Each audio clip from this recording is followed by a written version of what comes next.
बिस्मिल्लाहिर्रहमानिर्रहीम, अस्सलामुअलैकुम। Welcome to smiley food और मैं हूं नाहिद। मॉनसून स्पेशल दाल पकोड़े बनाने के लिए सबसे पहले एक मसाला तैयार कर लेना है। तो यहाँ पर मैंने 1 चम्मच फुल भर के ली हूँ सूखा अक्खा धनिया, आधा चम्मच है काली मिर्चें, 5-6 लौंग, 1 चम्मच है सौंफ। इन सभी चीज़ों को मिला देंगे और साथ ही में हमें डालना है यहाँ पर 7 से 8 हरी मिर्चें, जिसे मैंने तोड़ ली हूँ। ये बहुत ज़्यादा तेज़ वाली नहीं है। 1 इंच अदरक का टुकड़ा है और यहाँ पर थोड़ा सा लहसुन लियो। ये सभी चीज़ों को हम सूखे मसाले में डाल देंगे और ये सारे मसाले को हमें मिक्सर जार में दरदरा सा पीस कर तैयार कर लेना है।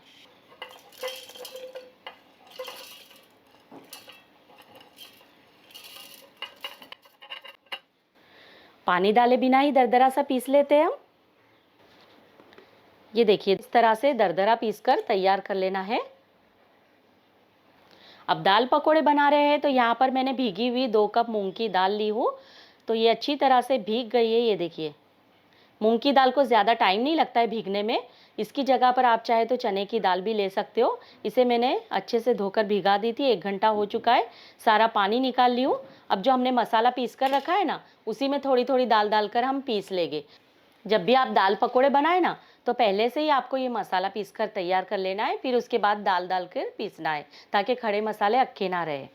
तो यहाँ पर मैं थोड़ी दाल डाल देती हूँ। बड़ा मिक्सर जार ली हूँ मैंने, तो थोड़ी दाल ज़्यादा डालकर पीसूँगी। आप मिक्सर की साइज़ के हिसाब से दाल इसमें ले लेना।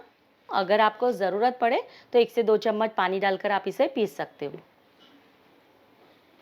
यहाँ पर देखिए, दाल को मैंने ना पानी डाले बिना ही पीस कर तैयार कर ली हूँ। इस तरह से हल्का सा दरदरा सा टेक्सचर रखना है। तो इसे एक बर्तन में निकाल लूँगी मैं और इसी तरह से सारी दाल को पीस कर तैयार कर लेती हूँ। यहाँ पर देखिए, कई बार लोग मुझे कमेंट करते हैं कि आपकी चूड़ियाँ बहुत अच्छी लगती है, तो आप कहाँ से लेते हो? तो ये मैंने ऑनलाइन फ्लिपकार्ट से मंगवाई हूँ। अगर आपको परचेज़ करना है तो मैं इसकी लिंक दे दूँगी, आप वहाँ से जाकर ले सकते हो। सभी दाल को दरदरा सा पीस कर तैयार कर ली हूँ मैंने। देखिए, अब दाल पकौड़े को और भी ज़्यादा टेस्टी बनाने के लिए कुछ मसाले डालेंगे इसमें। 1 चम्मच डालेंगे हम लाल मिर्ची का पाउडर, 1 चम्मच डालना है भुने हुए ज़ीरे का पाउडर, नमक डालेंगे टेस्ट के हिसाब से। अब इसमें 2 पिंच हींग डालेंगे। पकोड़े है तो हल्की सी हींग ज़रूर डालना। थोड़ा सा बारीक कटा हुआ हरा धनिया और लास्ट में 2 पिंच बेकिंग सोडा डालना है, यानी जो पकोड़े में डालते हो। बहुत ज़्यादा नहीं है, 2 पिंच ही है। अब सभी चीज़ों को अच्छी तरह से मिला देंगे हम।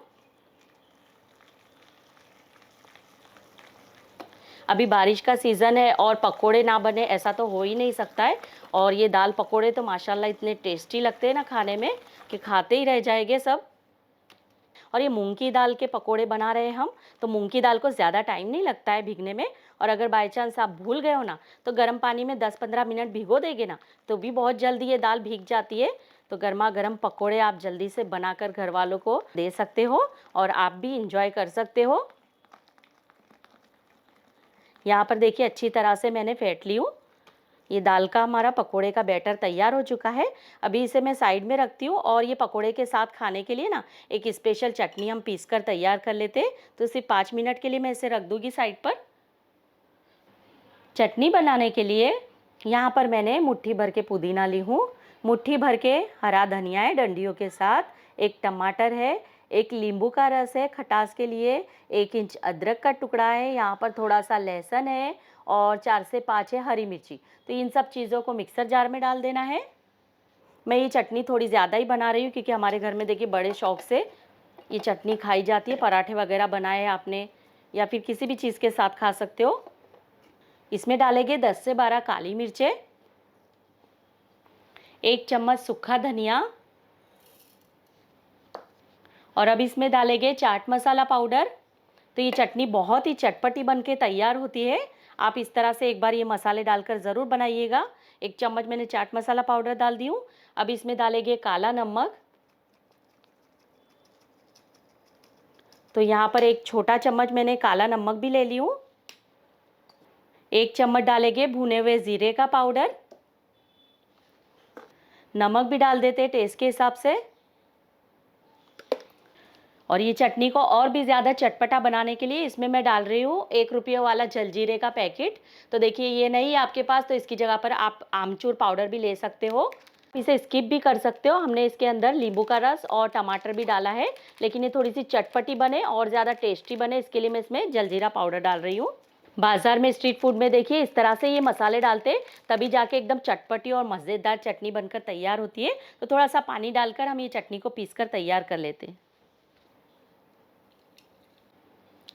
चटपटी सी दाल पकोड़े के साथ खाने के लिए चटनी हमारी बनकर तैयार हो चुकी है। ये देखिए चटनी का टेक्सचर भी माशाल्लाह कितना खूबसूरत आया है और ये दाल पकोड़े के साथ खाने में ये चटनी बहुत ही कमाल की लगती है। तो एक बार इस चटनी को आप ज़रूर बनाइएगा दाल पकोड़े के साथ। दाल पकोड़े का हमारा बैटर भी तैयार हो चुका है। कढ़ाई में मैंने तेल भी गरम करने के लिए रख दी हूँ। तो चलिए फटाफट से दाल पकोड़े फ्राई कर लेते हैं हम। दाल पकोड़ों को फ्राई करने के लिए कढ़ाई में तेल अच्छी तरह से गरम कर लेना है। फिर इस तरह से पकोड़ों को हमें उठाकर डालना है। तो थोड़े से मीडियम साइज़ के ही बनाना है ताकि दाल अच्छी तरह से अंदर से पक जाए। बिस्मिल्लाहिर्रहमानिर्रहीम। और ये पकोड़े अंदर से इतने सॉफ्ट और ऊपर से क्रिस्पी करारे रहते हैं ना कि तेल में डालते के साथ ही ऊपर आ जाते हैं। ये देख सकते हो आप, बहुत ही फ्लफी और क्रिस्पी करारे बनते हैं। बहुत ज़्यादा बड़े बड़े नहीं डालना है ये पकोड़ों को, थोड़े मीडियम साइज़ के ही बनाना है।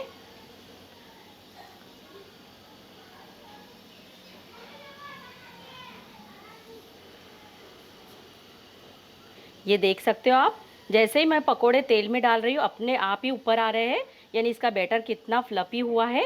तो अंदर से ये बहुत ही सॉफ्ट और ऊपर से क्रिस्पी करारे बनेंगे ना, तो खाने में बड़ा ही मज़ा आएगा। और इसकी चटनी तो माशाल्लाह इतनी ज़बरदस्त बनाई है ना हमने कि दोनों का कॉम्बिनेशन आपस में बहुत ही टेस्टी लगता है।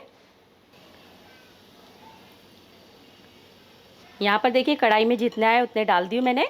कुछ सेकंड इसे ऐसे ही फ्राई होने देंगे, उसके बाद उलट पलट कर इसे फ्राई करना है। पकोड़ों को पहले डालें जब उस टाइम पर गैस की फ्लेम तेज़ रखना है, और जैसे ही पकोड़े फ्राई होने लगे ना तो गैस की फ्लेम हमें मीडियम करके फ्राई करना है।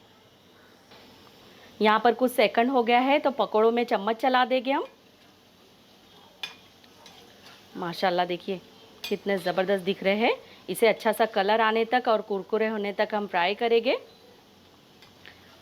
बाज़ार से लाते हैं तो हम बहुत ही कम पकोड़े आते हैं, लेकिन घर पर बनाते हैं हम तो देखिए काफ़ी सारा बैटर भी हो जाता है और पकोड़े भी बहुत ज़्यादा बन जाते हैं। तो पूरी फैमिली आराम से एक साथ खा सकती है। माशाल्लाह देखिए सभी पकोड़ों पर एक जैसा कलर आ चुका है और देख सकते हो आप कितने अच्छे गोल्डन फ्राई हुए हैं, और देखकर ही पता चल रहा है कि कितने कुरकुरे बने हैं। तो इसे एक प्लेट में निकाल लेते हैं हम। कभी भी आप पकोड़ों को तेल में से निकालें तो तेज़ आंच पर ही निकालें ताकि तेल इसमें से सारा निकल जाए। अब इसकी आप आवाज़ सुनिएगा कि कितने कुरकुरे बने हैं। देखा, आवाज़ सुनकर ही पता चल रहा है कि कितने कुरकुरे बने हैं। एक गर्मा गर्म पकोड़ा मैं आपको तोड़कर भी दिखा देती हूँ कि अंदर से इसका टेक्सचर कैसा है, और पूरी तरह से अंदर से पक भी चुके हैं। पहले तो देखिए आप टेक्सचर देख सकते हो, जिस तरह से स्ट्रीट फूड में दाल पकोड़े का टेक्सचर होता है बिल्कुल उसी तरह का है। कलर भी देख सकते हो आप।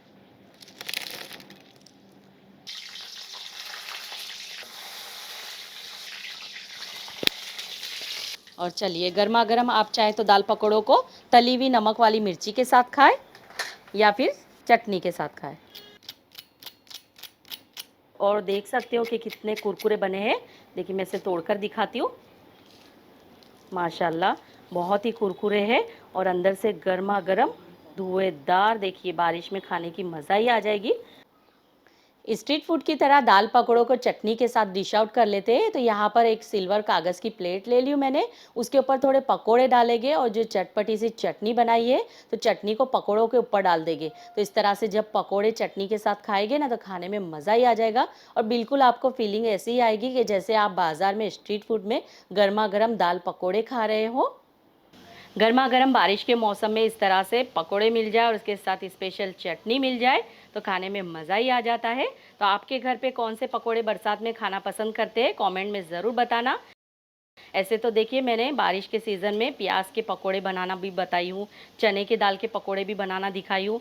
ये बार हम लोग मूंग की दाल के पकोड़े बना रहे हैं तो ये भी काफ़ी टेस्टी लगते हैं, और सभी के घर में मूंग की दाल तो होती है तो आप झटपट बना सकते हो।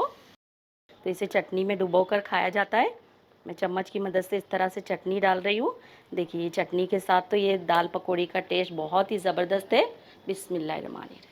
ऐसी ही नई नई रेसिपी सीखने के लिए चैनल को सब्सक्राइब कर ले। रेसिपी पसंद आई हो तो वीडियो को लाइक करें, अपने दोस्तों और रिश्तेदारों में ज़्यादा से ज़्यादा शेयर करें। अपना बहुत सारा ख्याल रखें, दुआओं में हमें भी याद रखें। फिर मिलते हैं इंशाल्लाह एक नई रेसिपी के साथ। अल्लाह हाफिज़।